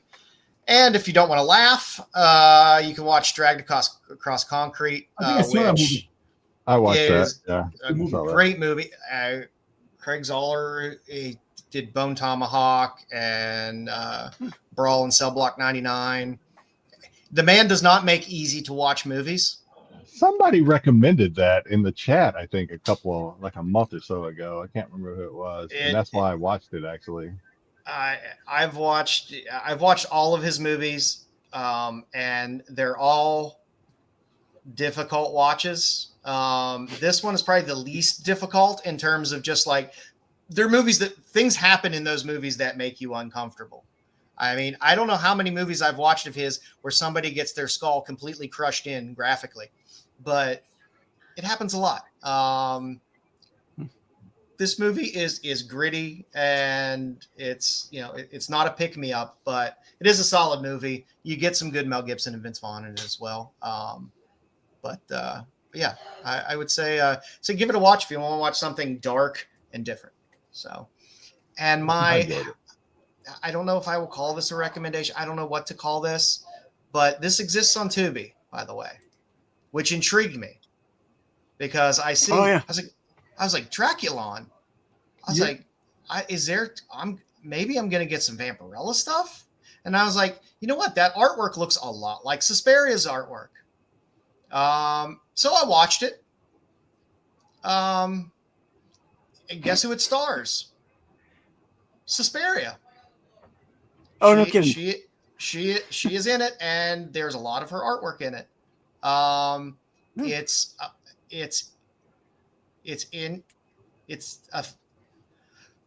It's there on Tubi. I don't know what to say about it. It's a very weird. So is it an actual story, or is it just a showcase of her art? No, it feels kind of like a student film almost in a way. It's this artist who has a model, but then she gets this muse that shows up who is a topless vampire. Okay, that's enough. I'm gonna watch this. Don't tell me anymore. I'm checking this thing out. Hey, Terry, you had me with topless vampire. You got me. Hey, Terry, I'm gonna watch that movie, The Bluff. Joe froze again. Paprika. What's your name? Paprika? It's perfect time to freeze. But yeah, I was coming across and I was like, oh shit, that's definitely Suspiria art. And I was like, and it's Draculon. And I was like,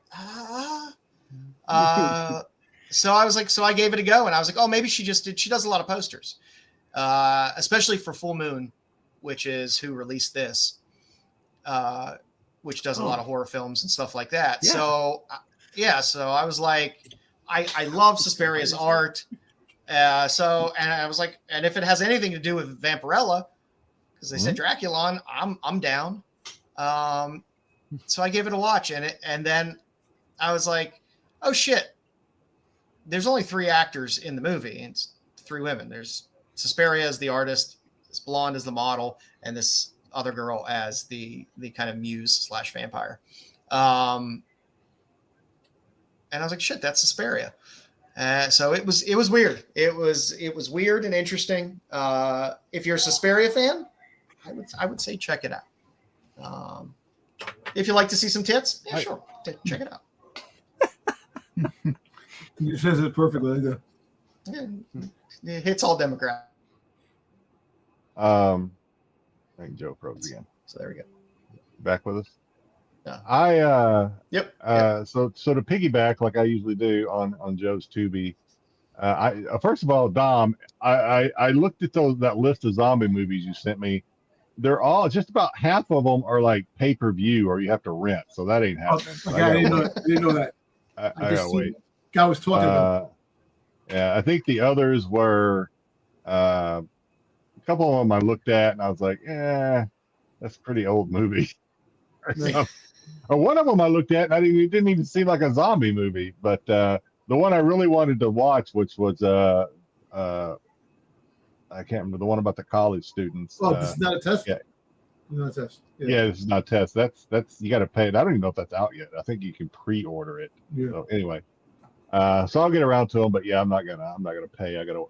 Like Joe says, I pay way too much on streaming services to start renting and. I wait till shit's free. It's very rare. If it's like something that I really have wanted to see and I'm really jazzed and I'm like, I'm not waiting and I know it's going to take too long to be free. Sometimes I'll rent it. I am. So before I get to where I think the conversation is going to launch, I did finish up The Beauty, which ended, dropped the last 2 episodes night before last or something. Episodes 10 and 11 dropped. I don't know if I'm behind. Did it end with his reveal? Was that the last episode? The reveal for the FBI agent. No. So there's 2 more episodes after that. Okay, so I'm too behind. That was episode 9, and then 10 and 11 dropped. So there's 11 episodes. It's kind of an odd number of episodes, but it has 11 episodes. So number 10 is the finale. It kind of ends with a I don't want to give it away, but you're going to have another reveal of the same character. But we don't get to see what the reveal is. It ends before the reveal. So it's kind of a cliffhanger, which kind of sucks because from what I read, season 2 has not been approved yet, although it is expected to be approved. FX normally gives people a bit of a runway with the show. Yeah, I hope so, because it did leave on that cliffhanger, and it didn't really wrap up too much. But you do get a major shift of things in the final one, as well as if you're a fan of, or if you've seen the movie The Substance with Demi Moore, you do get a little of that in the final one, where things kind of with the beauty virus it's starting to mutate and not necessarily go as planned. In other words, mutations are starting to show up, and one of them is terribly grotesque. If you saw The Substance and it bothered you because of some of the graphics and effects in The Substance, you may not want to watch the final one, because there is a little of that, which you feel just terribly sorry for the person that it happened to, but the character. But it is wrapped up. So if you're one of the people that like to wait until the entire season drops before you start watching it, you can start watching it now. Binge it over the weekend if you'd like. I want as many people to watch it as possible because I do want a season 2. I want to see. I've been watching it. I just got to catch up with those last 2. Yeah. I need you. Have you watched Rogue Heroes yet? Rogue Heroes? No. Yes. Go back if you have Stars. I believe it's on Stars. I do have Stars. Yeah. There's 3 seasons of it, I believe. Please watch. It's about the formation of the SAS, and it is hands down one of my favorite shows of like the past 10 years. Rogue if Heroes.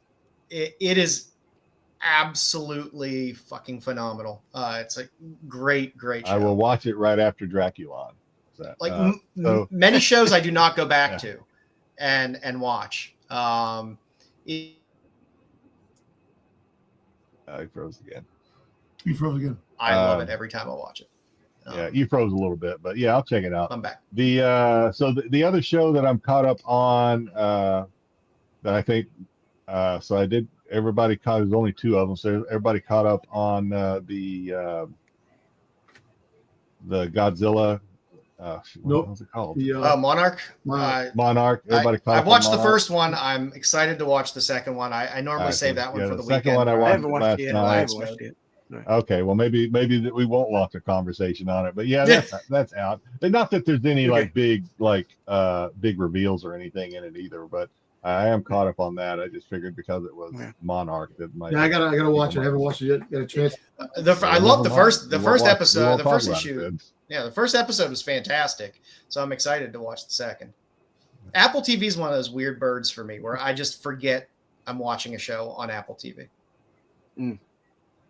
Because it's so rare that there's something on Apple TV. Other than Shrinking, which I make a point. I love the show Shrinking for some reason. I watched the second season of Hijack, which was okay. I'm thinking about watching that this weekend. I started watching the new Yellowstone's sequel. Marshals or whatever. Marshals. It's okay.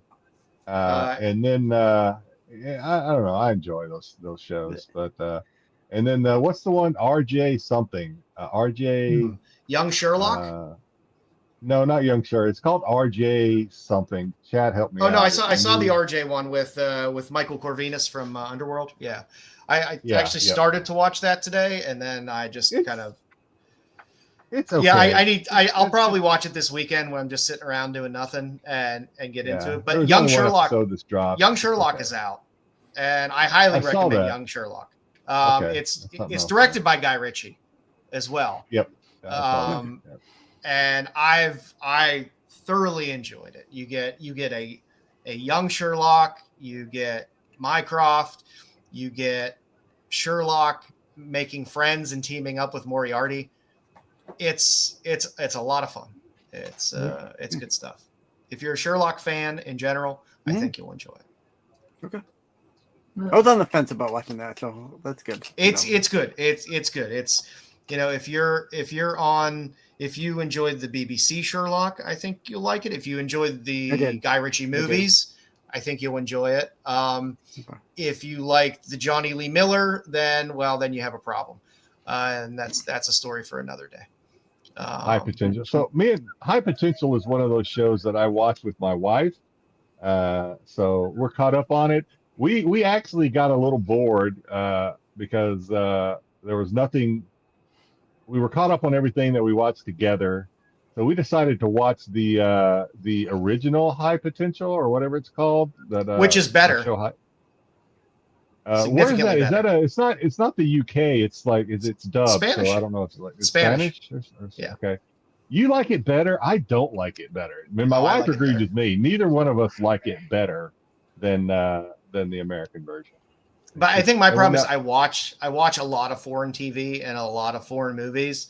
So I'm very comfortable watching foreign stuff and kind of the pacing and eccentricities of certain foreign stuff.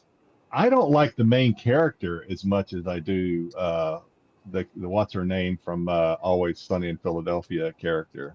Sweet D? I can't think of her name. Yeah. I just call her Sweet D. Yeah, I like her as the character more than whoever's playing her in the original. I don't know. She just kind of irritates me. But, I've continued to watch The Pit and continue to be angry that nobody on the show has a Pittsburgh accent, but that's a story. That was going to be my weekend binge, but now you've thrown. It's a great show. It's a fantastic. If you like I watched season one. Yeah, I know. If you like a medical drama, it is a perfect medical drama. I like a medical drama that focuses heavier on the medical than the interpersonal relationships. Keep waiting. Maybe one day we'll sneak it in. We got to wait till Pete goes on vacation. Yeah. All right. yeah, the pit's fantastic. It's a good solid show. It's just, as a Pittsburgher, it hurts me a little that they throw a lot of Pittsburgh stuff in there, but nobody has a Pittsburgh accent. That's a little. Anybody? Since we're actually kind of a short show tonight. Anybody watching the new Scrubs? No. Yes. That I did. I haven't do yet. you like it? I do like it. I like it too. I think it's still pretty good. I think it's I don't know if I'm going to put it up on. Now Scrubs is one of those shows. The original Scrubs, one of those shows that I can just watch over and over. Yes. But I think this one's pretty good too. I agree with Styx. Yeah. I think it picks up pretty well where it left off. It's the same writers and stuff, right? So I mean, why not? If you say so, I don't know, but I wouldn't doubt it. I believe so. It seems. I mean, I won't go into any spoilers, but it almost seems like they've set it up to where we're going to get to see those two characters. I suck with names. The two characters get back together. Like, see, in the original, we saw. In the original, we saw them kind of get together the very first time, right? Mm-hmm. And then, but in the remake, they have gotten together and divorced. But now they're back working at the same hospital again. So I think we're going to get to see kind of them kind of get back together. That's my forecast. But the relationship between Turk and what's his name is still just great. Yeah, they always had a good repertoire back and forth between them in the show. And you've got what Turk's wife. God damn, I suck with names. What's Turk's wife's name? I always forget her name. I know who you're talking about. It's good to see that after not seeing her in something for a long time, now she's in two shows. She's in High Potential, and she's in the new Scrubs series. So you watching Paradise as well, Jedi? I am not. I know you talked it up last week, and I looked at it and I was like, I don't know. I think I watched some of the promos or the trailers for it, and I was like, I don't know. I mean, I enjoy it. I got mad because they dropped 3 episodes or whatever, and then they jumped around too much for my liking. Yeah, I wanted it to be a little more linear, but it's back to being a little more linear. And it's good. It's not a fantastic show, but it's pretty watchable. Conceptually, it's interesting. I'll tell you that. I got a list. Every week, my list gets longer. I tell you, Rogue Heroes. I'm telling you, Jedi, you will be if you give it a good shake, you will not be displeased. It's something that I am embarrassed to say that I don't know if I've ever mentioned this before. I have never watched the final season of Supernatural. I've not done that. Really? I keep saying I'm going to do it. I never do it. It's one of those things I used to watch with my oldest son when he would come to visit, and then he hasn't been to visit in a year or so. So I got a little misty.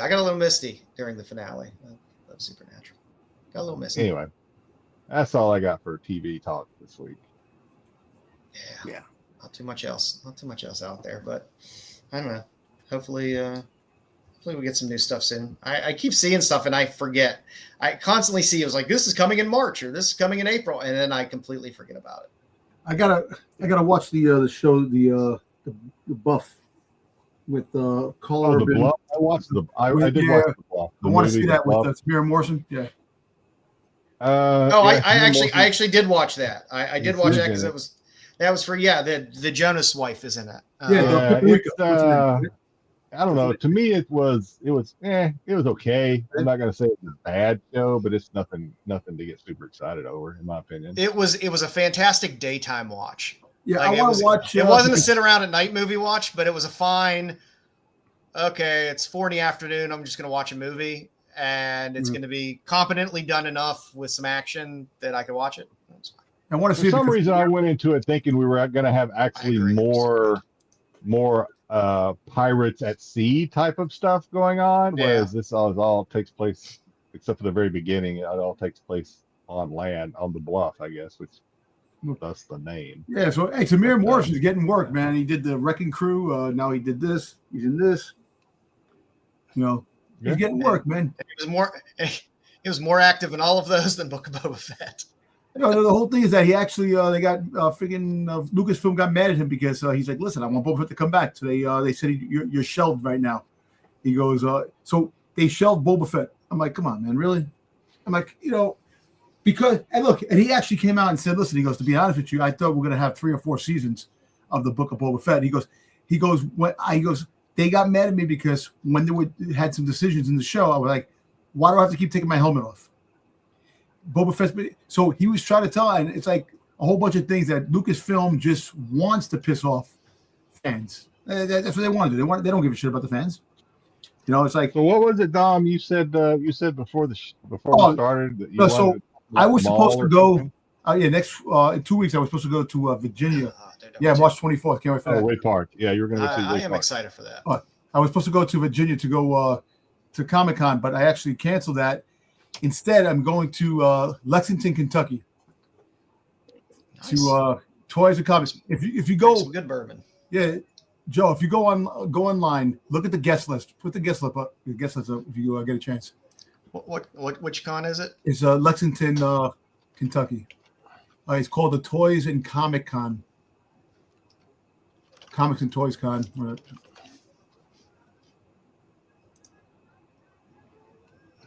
It's the 26th to the 29th. Yes, it is. That's just event tickets. Sorry. Oh, there it is. I could never bring up my shit on here, especially with my shitty connection tonight. But oh yeah, there you go. Cheech and Chong are going to be there. Yeah.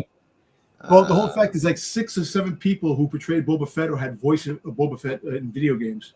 So, and Tamira Morrison's going to be there. Logan, Daniel Logan, he's going to be there. Yeah. Daniel Logan is one of the hardest working people. That guy, he is. I got to give it up to God bless him. He is bound and determined to. Jason Bear will be there for all you Roswell fans. Yep. So. Giancarlo will be there. I'm interested in one guy that's there. Tom Kane. Hey, you may see Cosmic there, Tom. Yeah. Hey, cool. We may meet up. So Tom Kane voiced Boba Fett in a couple of video games, and he's been sick, so he hasn't been like really doing a con scene. This is like the first con scene that I think he's been out in a while. So I'm gonna. He did autograph. He did Powerpuff Girls as well. Yeah, he's the father in Powerpuff Girls. Oh, and he did Yoda. And Yoda for the 2003 Clone Wars. The Gedney Tartakovsky. Yeah, which is the best. One of the. I wish they would come back with that. Nice. Ooh, Mike Allred's going to be there. That's a cool get. You got some good. Jay Lee will be there. That's pretty nice. You got D. Bradley Baker, the voice of all the clones, and Boba Fett.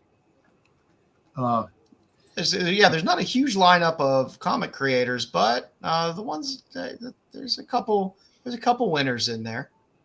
Mm-hmm. Howard Chaykin's going to be there. They always use the picture of him that looks 30 years younger than he actually looks in person. But yeah, you got the dude who did the voice for Durge in the Clone Wars cartoon. The dude. Yeah, he's going to do it. I'm like, wow, interesting. So, yeah, so we're going to be doing that. Shit, Roy Thomas will be there. Nice. And that's when? The 26th of end of March. End of March. Okay. Oh, that's fun. Nice. That'll be fun. So, for those still sticking around, just a little preview of what's to come, unless Joe changes his mind. Next week, we should be doing a MegaCon exclusive preview. Yes, you are correct. So mark your calendars. It's always hard. It's always hard to find the right time to hit that thing. I was thinking about doing it this week, but I know they're going to end up between now and when we do it. They always drop a shit ton of covers, and we're never going to get all of them. Right. And I'd like to do it at least a week before. But I'm guessing that a lot more will probably come out this week, and then we'll have enough to show you. And then I'm sure. Hey, happy anniversary, Cosmic. What was? I'm sorry, I'm just reading the chat. to Dash Kevin. Just sent him congratulations. Oh yes. Yeah. Yeah, Eastern PA and Western PA were two different dogs. It's night and day. I tried to explain that to my wife. She's like, "Oh, it kind of sounds like Pittsburgh accent." And it was, no, it's not. It's not at all. It's not. So also sub up over for Bruce over at King of Nerds. He is he's recovering right now from some issues, and I will be taking the helm on Sunday. Yeah. And I'm gonna do a little retrospective over there. It's a spotlight that we did on here a few years back, but it's gonna be in the 70s this weekend here. So I figure I'm gonna do a little retrospective and go back and kind of redo my my swimsuit, my little swimsuit spotlight. Tell those panelists on that show they need to sit up straight. I'm playing. Those are good guys. Good guys over there. I'll crack him into shape on Sunday. Listen, I seen the misfits that are on that show. I don't know, man. Congrats, Cosmic. I'm hitting 20 years this year as well. Oh, 20 years. Oh, you guys are babies. You guys are newlyweds. Oh God. Hey, congrats, man. Yeah, newlyweds. I think I'm coming up on 35 years. I think I'm married 9 years, man. I got to do the math. That's a newlywed right there. Yeah, we've been together almost 25, but married 20. Yes, it'll be my 21 this year. All credit to my wife. None of it goes to me. Not any of it. She's the glue that keeps it together. I'm with you on that one. She's about the she puts up with the me. most patient woman. And don't forget to sub up over at Styx Boy, where you can watch and you get over there and watch. Get over there and watch. We want to beat the Star Wars show, so come over there and watch Styx Boy. Oh, come on, man! We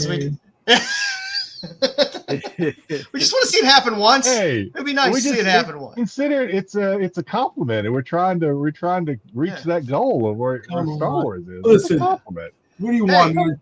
We start with 3. Yeah, he froze again. Yeah.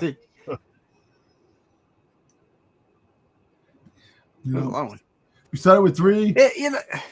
So it'll be for Star Wars, for Doctor Who. It'll be episode 42 this week. We'll be watching The Big Bang, the series 5 ending episode. Tyson is not a fan of the dark side.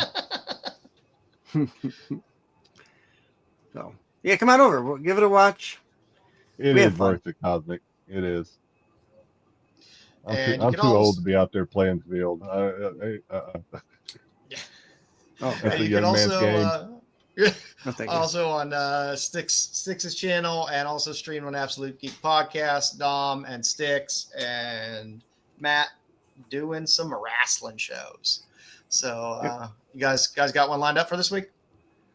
We had one. We had the show this week. We talked about the Chamber. Matt swindled his way of winning the Chamber match with the friggin' go back and watch how salty Dom gets when he realizes he didn't win. Styx is friggin' Steiner math that the way he hand picked that, but we had a good show. Talked about the other past shows and that. We're getting ready for WrestleMania season.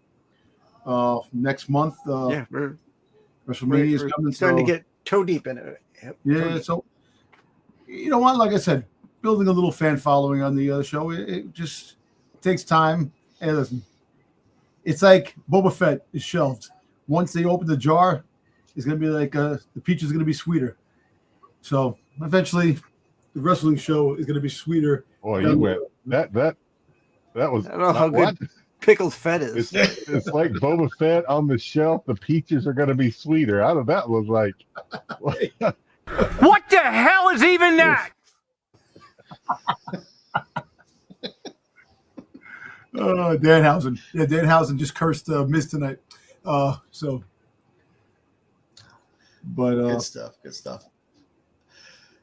Well, and as always, Pete's dropping the hot 10 at some point today. I might have dropped already. I don't know. I know he was dropping. Yeah, he had a he had a Willy Wonka. He was playing with Willy Wonka's chocolate factory. So that's why he's doing it late. He was attending his son's play and being a good dad, which is what a good dad should do. So sometimes comics can wait. So he's dropping that absolutely a little bit later tonight. Like I said, he probably dropped it already. But as always, on Fridays, you can catch that. You can catch us at 9:30 all the time. Whether our internet's good or bad, we're here. Tomorrow, SNS at 8 p.m. We're almost to daylight savings. Or are we going to 9 now? No SNS tomorrow night, unless I decide to do anything, but I don't think I will. I think it's too late for me to do anything. So, yeah, no. Good, because I accidentally blew away the SNS room off of StreamYard today. I don't know what else was in there. But my stupid fat fingers and new StreamYard kind of fucked things up. Yeah. So during the stream, I was apologizing profusely to Matt. And as always, on Sunday, if you want to know anything about Star Wars, you should probably watch Tales from the Dark Side. It's a show about Star Wars where they talk about Star Wars. Yeah. If you don't, you might get the same information anyway. So. True. And as always on Wednesdays, you watch the Star Wars show to see me get shitted on all the time. You know, all my theories, all my rumors, all the characters I like, they shit on me. So, if you like the fun taken out of your Star Wars. Yeah. True. Or if Dom ever decides to have his own show, you can just watch that and have open mic with Dom, and it'll just tell you everything. Like, and I just gave you your show title, Dom. Open mic with Dom. Or Dom's open mic. Something like that. Just get on there. Yeah. And as always, on Wednesdays you can get Dom and Marco. And I don't know if Bruce will be on this week, but catch Dub and Marco on the TAC show this Wednesday. So do your show Sundays at 9. All of your clean comic needs are over on the TAC show. We indulge in the darker side over here. What are they tier listing this week? Tier lists? It'll be top 10. Thank you. I appreciate that. But other than that, Dom, did you want to go into any rants before we? There's no rants today. Yeah, we're gonna make it under 2 hours. Let's not do anything crazy. Jedi's like, I might get to eat at a reasonable time tonight. Yeah. No PSAs, might still be warm by the time I get down there. Concerning anything, just the same old stuff, This week goes by fast. And don't forget to set your clocks ahead on Sunday. It's a damn. Oh my God! Is it daylight savings again already? Yeah, it comes up fast this year. It feels like it. Oh, they should just stop it. It's going to be an hour. Okay, that means for me the show's going to start an hour earlier for me next week. Yeah. Then so don't forget. Hopefully they remember on the and Tuesday show 9 o'clock to push it ahead. Yep. I will have Styx, to. If I'm not on Tuesday, Styx, you know why? Because I forgot to set my clock. Set your clock, yeah. Yeah, exactly, Kevin. Marco definitely, when he's talking about his nonsense, definitely hard to get a word in. Oh, yeah. I remember those days. Yeah. All right. You guys finally have some more stuff to talk about. There's at least some stuff going on in Star Wars now. Yeah. They talk about the going on with the. Oh Lord, now you're done, Joe. Yeah. Mando, you got a couple of good things happening. Like next year is going to be big for Star Wars 50th anniversary. So there's a lot going on this year and next year. Yeah. Save the good stuff for Sunday, Dom. Save the good stuff for Sunday. Well, Tyson needs something to watch on Sunday. Yeah. As always, we appreciate you all hanging out tonight. We will get cracking always watch episodes of Jamie on digging up all of the MegaCon exclusives that are available and getting that to you next week so you can start your planning. I can help out with that. For looking for all that stuff. Mm-hmm. There you go. You boys can just shoot me whatever you find. Just shoot it to me. Yeah. If I have it, I have it. If I don't, I don't. But until then, we shall see you in almost just right under 2 hours. Perfect tonight. Have a great weekend. I know it's going to be nice here. Get out, get a little sun, touch a little grass, have a good time, and we will catch you next week. Bitches leave. The qualified.